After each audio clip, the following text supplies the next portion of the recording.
Welcome to the Secrets of College Planning. I'm your host, Anthony Uva, and today we're going to look into what's going on at the NCAA convention. My guest today is Myles Jackson. He is from Queens College, and welcome to the show. Thank you so much. Yeah, so I usually start my guests where they went to college, but of course you went to Queens College, right? Yes, sir. All right. So let's just go back a little before we get into what you're doing here and what's going on. Back in high school, when did it all start for you? Was it freshman year of high school, senior year of high school? When did it all begin for you? To come to college. To go to college. So I'm an international student athlete, and I come from Trinidad and Tobago. And the whole journey of coming to college in the United States of America started in, I would say, around the age of 12, when I joined a club for track and field. And, well, it didn't start there actually, but I was introduced to other student athletes that have been through this journey, receiving scholarships from universities abroad and coming and pursuing their education while on an athletic career. So all of that was kind of new to me. And, you know, while being exposed to all of that experience, I was like, oh, this is a great opportunity for me where I can use my talents as a track and field athlete to pursue and to get the opportunity to go abroad and study. So that's where it started. And coming down to the end of my high school year, you know, I've been applying to colleges, reaching out to coaches, and yeah, that's where it started. Wow, fantastic. So you have a little bit of different take than a lot of people that have been on the show because you're an international student. Give us a sense of what it takes as an international student to apply to colleges in the United States. Oh, it's an incredibly difficult process because not only are you, our pool for, the pool that colleges and coaches have for getting international students on their roster is usually a lot smaller because we're usually a lot more expensive because our tuition is usually a lot more, and a lot of colleges and institutions do not have that funding. So you have to send out a lot, you have to reach out to coaches all the time. You have to basically sell yourself and show them why you would be a good candidate to be a student athlete for them. So it was an incredibly difficult process. I've been reaching out to coaches after coaches after coaches, sending emails, writing them notes, sending them my resume, my actual school resume, that's my SAT scores, and my athletic performances. And, you know, it's just, but we're here now. So was it many schools or just Queens College that were looking at you? Oh, there were many other schools that were looking at me, but the main thing that made me choose Queens College was, one, the cost of tuition, and two, I had family in New York. So that was a bit of a buffer for me to take away some of the burdens of having financial struggles, especially coming in New York. And being an international student, you know, everything is just going to be a lot more expensive for you. You're not going to have your parents or anyone there to take care of you or to stay by them and they're paying your rent. But I started off being with family, and then quickly after 2 months, you know, I started finding a job, starting to pay rent, but obviously family still financially helps me find family that were here and family that were back home. Gotcha. So now you're at Queens College. Give us a sense of what it's like at Queens College and being a track runner there. So being a track runner in general and cross country, you basically don't have any break throughout the year because cross country is in the fall. It goes from September all the way through November, and then track starts in November, sometimes December, and goes all the way indoor and outdoor, goes all the way to the end of the spring semester. Wow. And you're basically training all the time.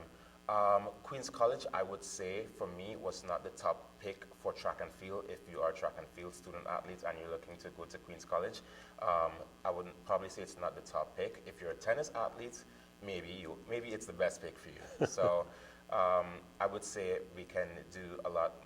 We need to improve a little bit more on the resources that we have available for our track and field student athletes. And New York is just too cold.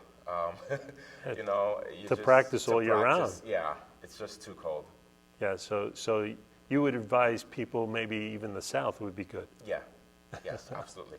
So now you're there, you're in, Queens College is just outside of Manhattan, New York.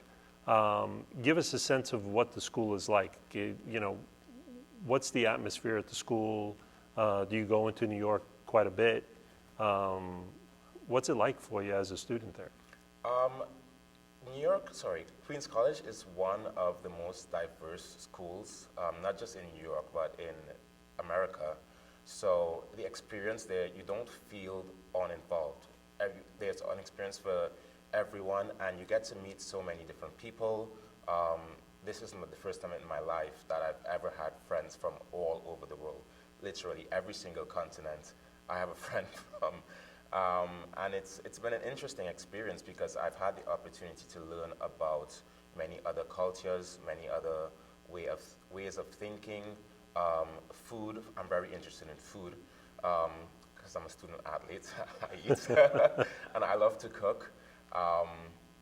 And I'm also a very artsy person, so I'm always running to the city in Manhattan with my camera to take photos, to take videos of just everything in New York. Coming from Trinidad, where the tallest building is not even as tall as the shortest building in New York, Sure. Just seeing all of these skyscrapers has been an interesting experience, Yeah, so the school is very diverse. The school is incredibly diverse. Yeah. So now you graduate from school, or you're going to be graduating from Well, I school? graduated 2023 spring. Okay, so you graduated. You come here to the NCAA conference. Why are you here, and what are you doing after graduating from college? Okay, so I was a member of SAC on my campus, and now I'm on the National SAC. So I started National SAC last spring, and I got the opportunity. Well, I applied for it before COVID, but then COVID happened, and I'm an at-large rep, so I represent all divisions, and it's just an amazing experience to be a part of SAC and to represent that student-athlete voice. And one of the things that I'm doing right now at this conference, one of the major things that I'm doing is that I'm a part of the Mental Health Advisory Group, and I take it back to the campus level every time I go back to campus, updating us on our new policies. Just yesterday, I was a part of our education session, so I was able to share my student-athlete experience on how I have dealt with the mental health journey of a student-athlete.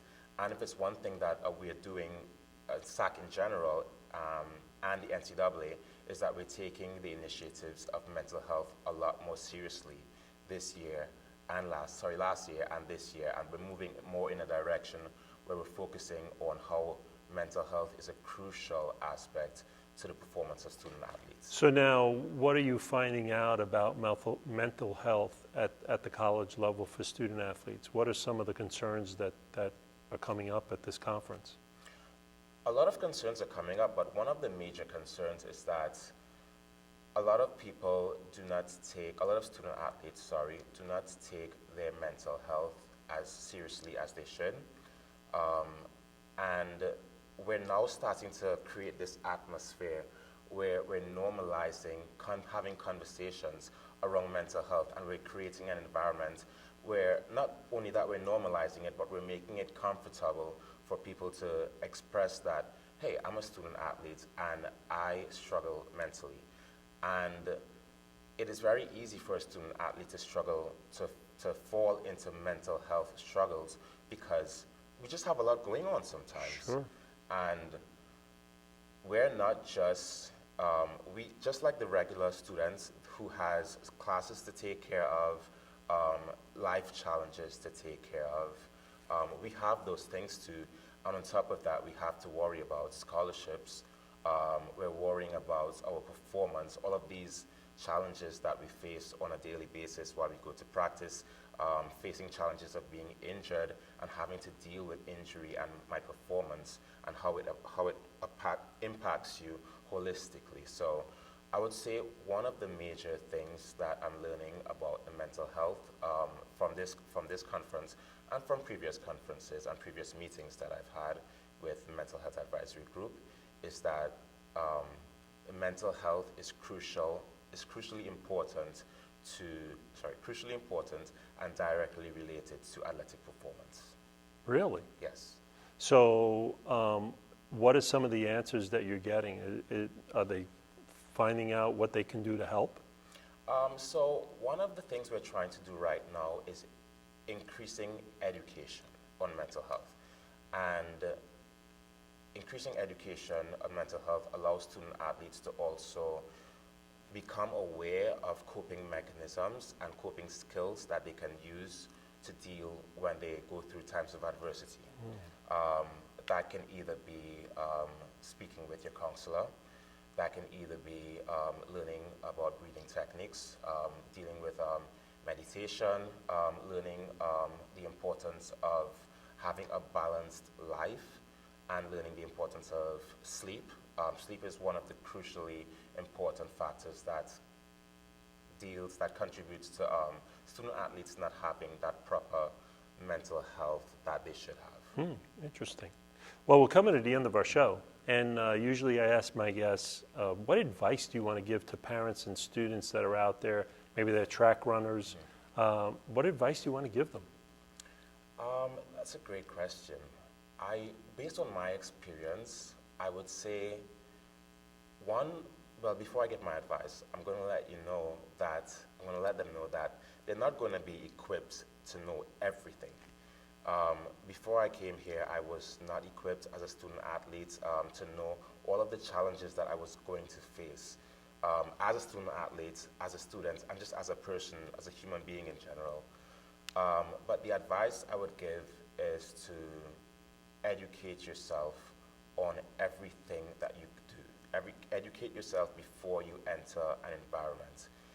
If you're going to your major, what you're going to study, educate yourself on it. Educate yourself on the importance of it. Educate yourself on why you're doing it. And just go forward, just push forward. Have that mentality of I'm a human being and, mistakes happen, wrong choices happen, but you're here, you're on a mission, and enjoy it. Great. Well, thank you very much for coming on. I appreciate it. Thank you very much. Yeah. So you've been watching The Secrets of College Planning. I'm your host, Anthony Uva. Until next time.